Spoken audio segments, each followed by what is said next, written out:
Okay, hi Hannah. Can you summarise what War Resisters International is and what it does? War Resisters International is an international network. It's a network for pacifists and anti-militarists across the world. Anti-militarism isn't always a word that you hear regularly, and it sounds a bit jargony, but I think it's a good term because it means more than just being anti-war. It means more than just being for peace. It means that together as a network, in the various countries and contexts in which we work, we're trying to dismantle and disrupt the ways in which militarism, and by that I mean military values, the idea that war is a good solution to conflicts, and the preparations for war itself, we're trying to dismantle those in our separate contexts. So we find that working together as a network, there are about 40 countries that are represented in our network at the moment, and within them about 80 organisations and affiliates. Working together is a good way of strategising together, so we do joint campaigns and have different solidarity actions. And it really is just a place where people can find mutual support, to learn from each other, and also to ensure that they are given strength, I suppose, from other parts of the network, to work together in their own context as well. And War Resisters International was founded just after the First World War, I believe. Yeah, exactly. Yeah, it was founded in 1921, so we've been going about 93 years now. And it did, in a sense, come out of the First World War. Many of the people involved in founding WRI had been war refusers and conscientious objectors, and part of their support movements during the First World War. It really came out of the fact that many socialist and Marxist internationals beforehand decided they wouldn't fight each other, that their status as workers was more important than the fact they were born in Germany or England or whatever. And actually that commitment didn't always stand, so many socialist groups did end up joining armies. So it became clear that a pacifist international was needed, that the first kind of motivation of the people involved and the kind of commitment would be first to pacifism. So that's why it started. And the founding declaration is still true.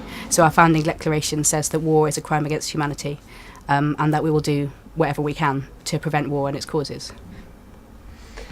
Could you give me a specific example of a project that you're involved in at the moment with War Resisters International? Yeah, certainly. Excuse me. So I could talk about the work we do with conscientious objectors in Colombia. Colombia is a country that has conscription for men. Most countries in the world have conscription for men. Well, most countries in the world that have conscription conscript men only. There are a couple that conscript women: Eritrea, Israel, and Norway. But Colombia just conscripts men. And they legally, so in their constitution, they do support the right of conscientious objection. But in practice, that doesn't mean anything. So it's very hard for conscientious objectors to be recognised. There is massive repression against people who don't want to join the military. For example, you might face press ganging. So in Colombia, it's called batidas. Batida just means raid. So if a military commander feels that he needs troops, he will just go into not necessarily his local area, but somewhere in another region, and he will forcibly recruit men, boys really, from the age of 18 upwards, on public transport, in the streets. And the only way of avoiding that... Press gang? Yeah, absolutely, it's press gang, yeah, is the term that we'd use in Britain. And the only way to avoid that is to have an identity card, a libretta militar, like a military card, to say that you've completed your military service. And obviously, one of the groups that don't have those are conscientious objectors, so they are liable to be forcibly recruited, and then if they are recruited forcibly, be treated very badly when they reach the barracks. Also, you'll find in Colombia that if you haven't completed your military service as a man, then you won't be able to graduate from university. You'll be restricted from certain jobs, and obviously there is the kind of social stigma that goes along with that as well for many people. And there is a strong anti-militarist network in Colombia that we work with. So that's one thing about WRI, is that we are a network. We're not like a charity that just goes in and tries to help people. We are a network that works with people who want to work with us, obviously. So networks in Colombia are trying a number of different ways to promote the ideas of pacifism and anti-militarism and peace. And one of those is a legal angle, so they're trying to lobby the government to actually put in place provision for conscientious objectors in practice, rather than just like in the constitution, which doesn't mean anything to people in their daily lives. They're also trying to do a lot of work against military spending and against general ideas of militarism in the society by using demonstrations and concerts and street theatre and all sorts of inventive ways to get people to understand about what militarism is and how it affects their lives. How do you see the legacy of conscientious objection and resistance in World War One in relation to the work that you're doing now? Firstly, I think that some of the models created in the First World War are still used. So the conscientious objectors don't tend to work like alone as lone hero figures. If they do, it may not be as sustainable, for example, as other campaigns. And in the First World War, in Britain, for example, there was a real network of support and solidarity and people working together, people who weren't necessarily facing conscription. So women, for example, who weren't facing conscription in World War One, and also people of other ages who weren't facing the draft. And I think that's extremely important to find support outside of the people who are actually facing it. And those people are just as important as the ones who actually refuse themselves, I think.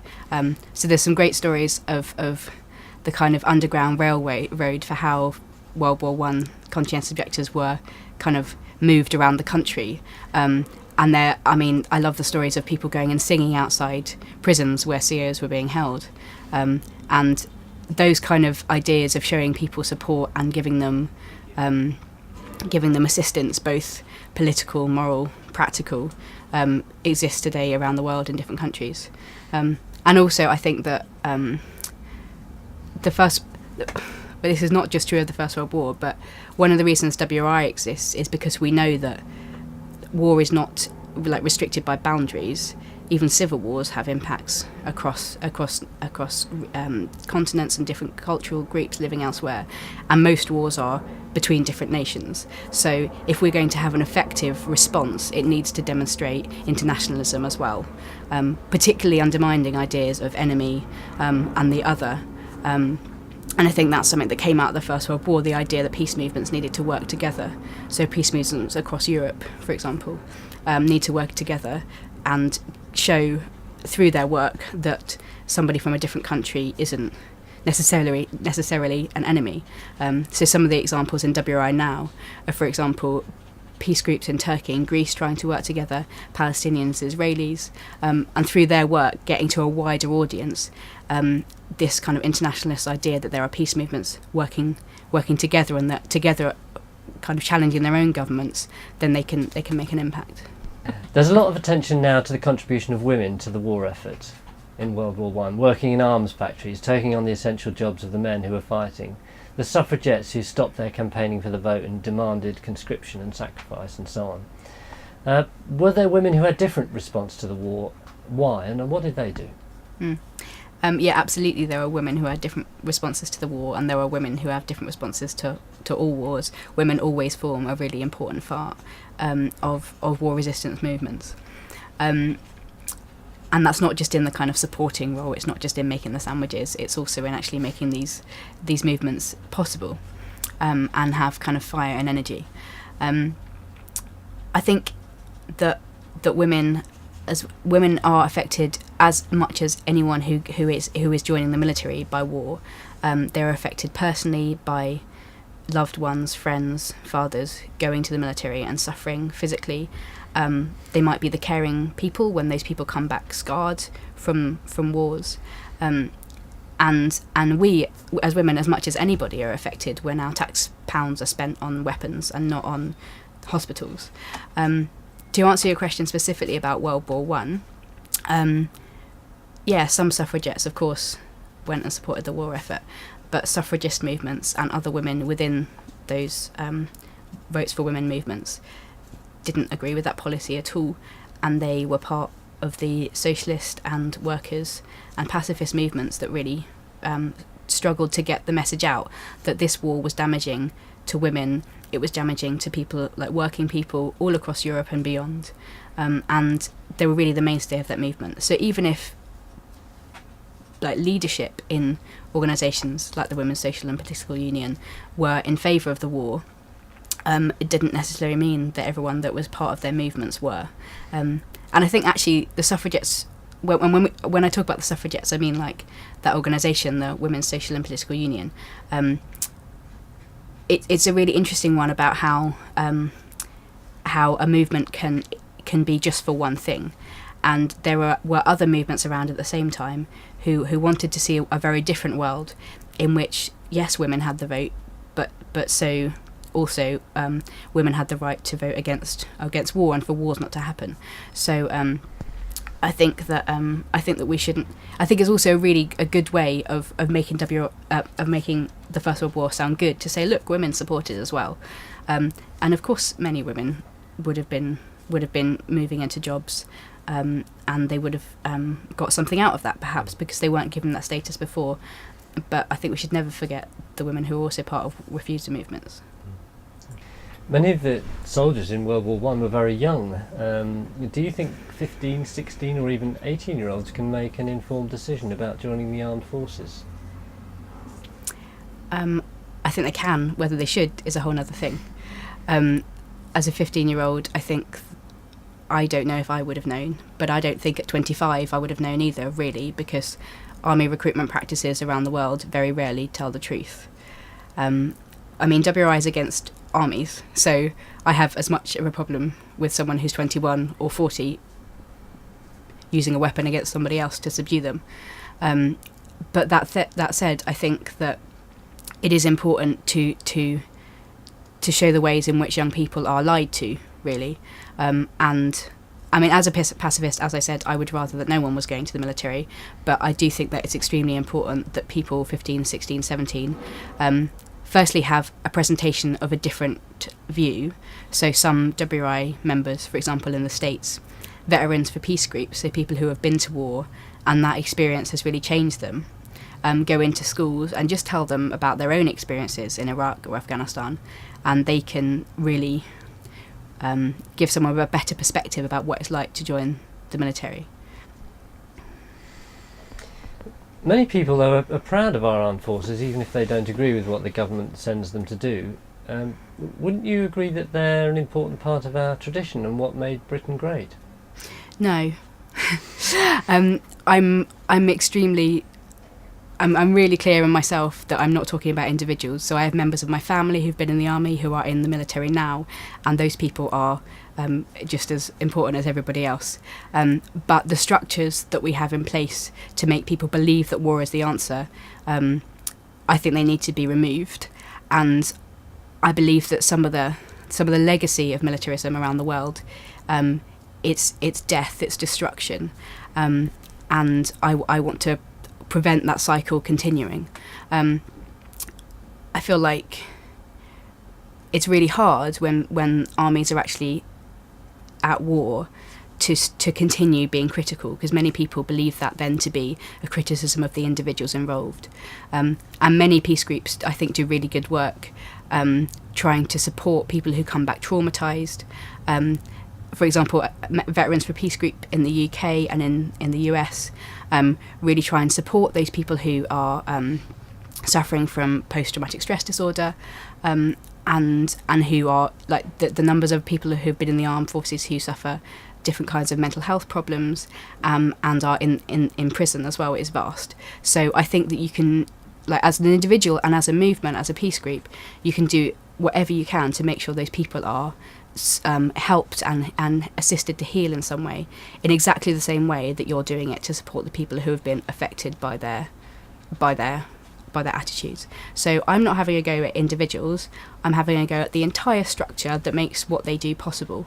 Do you think that Help for Heroes is a good organisation to support then? It's doing great work in helping the victims of conflict? I think that a lot of military charities are really necessary, as I said, in terms of supporting people who may come back from military service being injured intellectually, morally, physically, obviously most particularly. But I also feel like charities such as Help the Heroes and others as well, it's very hard, and I'd say the British Legion around Poppy Day, around Armistice Day, do the same thing.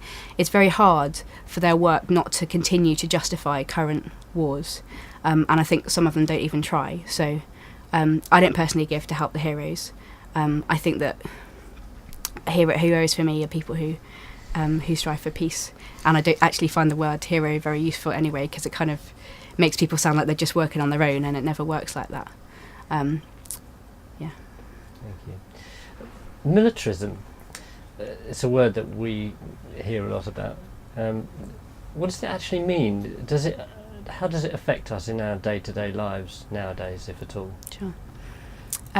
So I think militarism for me is kind of one of the structures, one of the bedrocks in which our society, and by that I mean British, but also all over the world, is organised. So there's small ways in which we might see it in our day-to-day lives, and I think it's really hard to pick them up because they're just around us all the time. So that might be anything from walking down the street and seeing a poster, army recruitment poster, or when you're going to the job centre, or it might be playing a computer game and having a lot of military players in your game. But those are just the kind of really visible signs as well. For me, militarism is the way in which the armed forces and the arms trade have power.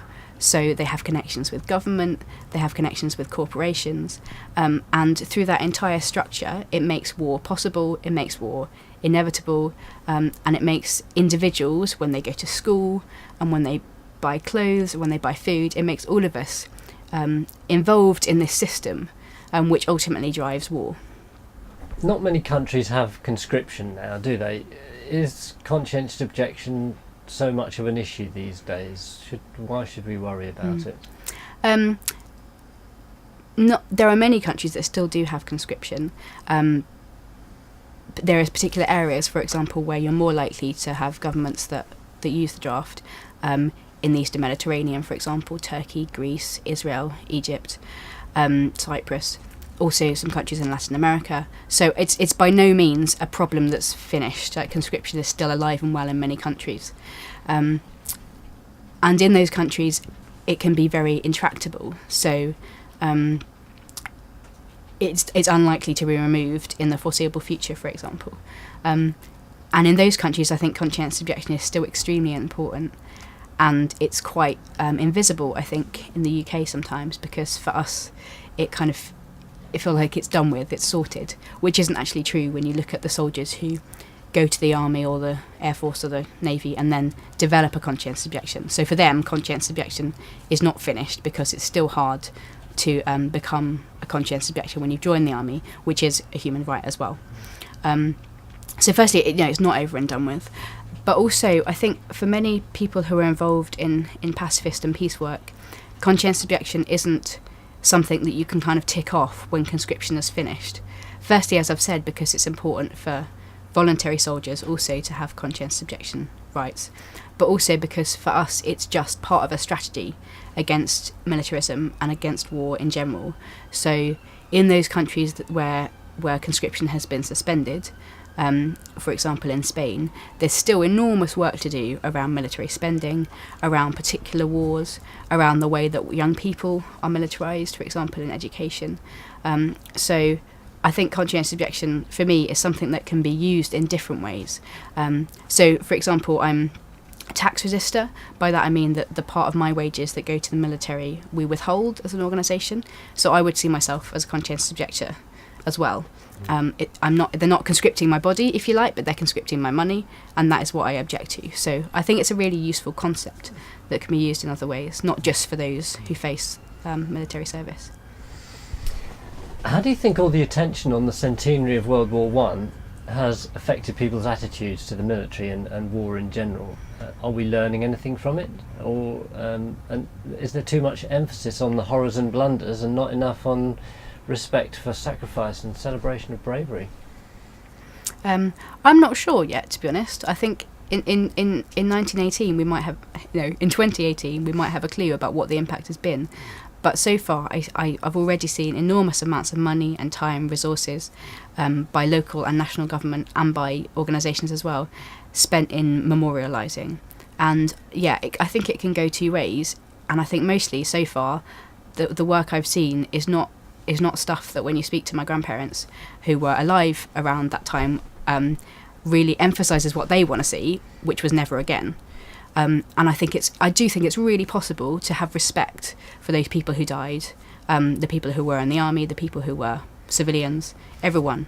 It's really possible to respect their memories without kind of glorifying what happened, which was a bloody mess and killed millions of people.